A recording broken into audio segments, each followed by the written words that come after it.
Can we talk about for Phil and where Sure. he's going from this, like some broad stroke movements, the kind of character movements that you'd like to see in this guy? So well, Phil was saying, and we had also talked about this, it's very bird-like. The fact that this thing, can get very alert, and if you look at a bird, and I have a house, and at the beach we have like 60, 70 birds, chickens, geese, everything. And I'm always watching these chickens, and they get, you hold some bread in your hand, they go, I'm saying they get really interested.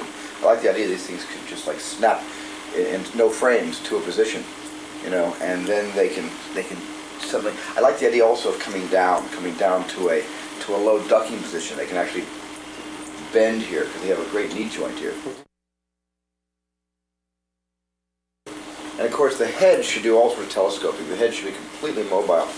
The head should be able to look at if a kid is back here without leaping around. It'd be great if the head. Can I turn this? Sure. Yeah. It'd be great if the head, could just turn around. I think that's always. I love the wrinkles when it turns too. The head can just like turn back, so it's a real scary shot. Right, that's very when you're there, you're looking over the shoulder, it looks back at you, and then the rest of the body follows, and the head straightens out the body. Maybe you could do that bird kind of Yeah, thing that's too, very cool. You want That's the most dynamic look for this puppet. Right. Yeah. You want some real snap turns. You want to be able to go from here, Sure. Stand full size with a snap turn to, to the head, and the head straightens out Exactly, and the head so goes it down. compensates. You know, the other great thing about that is when you have him like this and he's actually, you look at him, What, the you feel he's looking this way. camera He's actually looking at you. You can do a move where he just Yeah. lunges at you, the head turn and moves Yeah, towards you yeah. like really quick out of nowhere. And you probably get the head to go all the way around like that. That's scary, Yeah. because all the way back like that's even better. The farther back you can go, the scarier it gets. You get the shots of these kids to make a sound, and you just get this thing turning around looking at you like that. You go, oh shit. That'd do it. There are other little characteristics that might be worth like playing with too, are notions of these, if they're going to be in a pack, of getting them to like point, where they're on the ground, they want and they see the thing, to get them to like even do like kind of a boing, even to like do something like dramatic with their tails, where they see the Like a pointer. see the prey. I also like the idea that when they see the prey, he stops and like a pointer, and then he starts tapping out like a code with a big toenail. And the other It's ones nice here, that they communicate. they Yeah. communicate that way. They communicate by little squeaks Yeah, and shouts, very and also. But I just think the tapping of the foot is so scary. A couple of pretty important, physical details that should be incorporated into all of these things to really pull it over into reality is they're always breathing. Yes. Just constantly, you're seeing the rib That was, cages I'll tell you, I did falling that on and ET. swelling. That was like something was so important to me, was getting ET to always have chest movement. In His and out. vein in his head. Well, oh hi Kat. Remember the Yeah, vein? yeah. Always the getting head his was little vein. pulsing. That was but I think there's so much drama that you could get out of, And pregnant the hand, pauses the when they veins in the hand stop too. and they're holding their breaths. They're getting ready to attack. Sure, and when you stop that. or when Yeah. they just get done hitting somebody, they're The other thing that they're I hyperventilating. Oh, I love the breathing idea. Also, on ET, we all the eyes were able to dilate. Is that possible to do that here? Yeah, we have to do that in close-up. Close-up, close-up head, yeah. Build a bigger one that Because does I think that, that's yeah. really good. It adjusts different light. You see the eye getting bigger Yeah. or smaller. And it was really, we did that in about 4 shots in ET. It was really effective.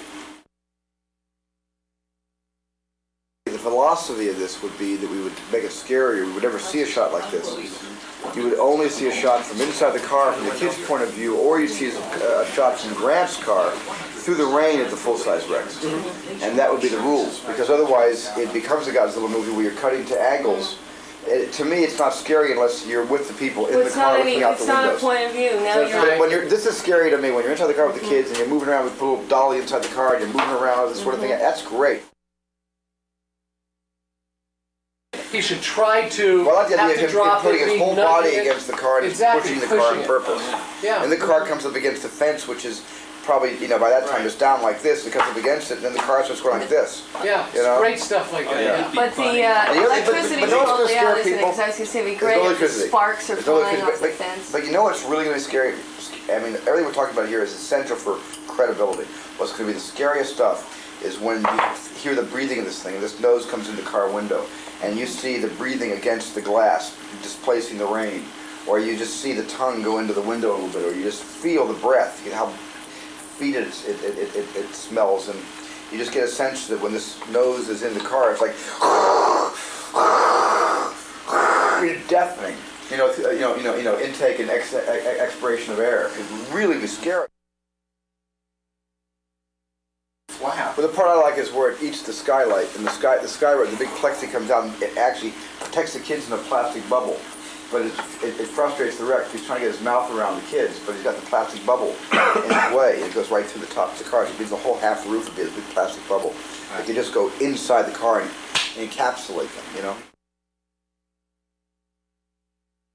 What wouldn't be good is the Rex looks over his shoulder at a sound. It goes like this. Right. Oh, no. But maybe, it can be scary actually, but I mean, what is good is he hears a sound, he goes, Absolutely. that fast. That feels You good. know? No, I like that kind of thing. I like the thing in the middle of a thing with a kid, he sees the kids in there, he said he stops and scratches his face. You know, like that. Some water gets in his nose, he shakes his head, he sneezes. You know, I had all the ET operators constantly with ET stuff like that. For no reason, things that had nothing to do with the story, that were just behavioral. And like you say, like the breathing could be, I mean, just to constantly having these huge volumes of. Yeah. Now, how do you do that stand full size with the breathing? I have no idea.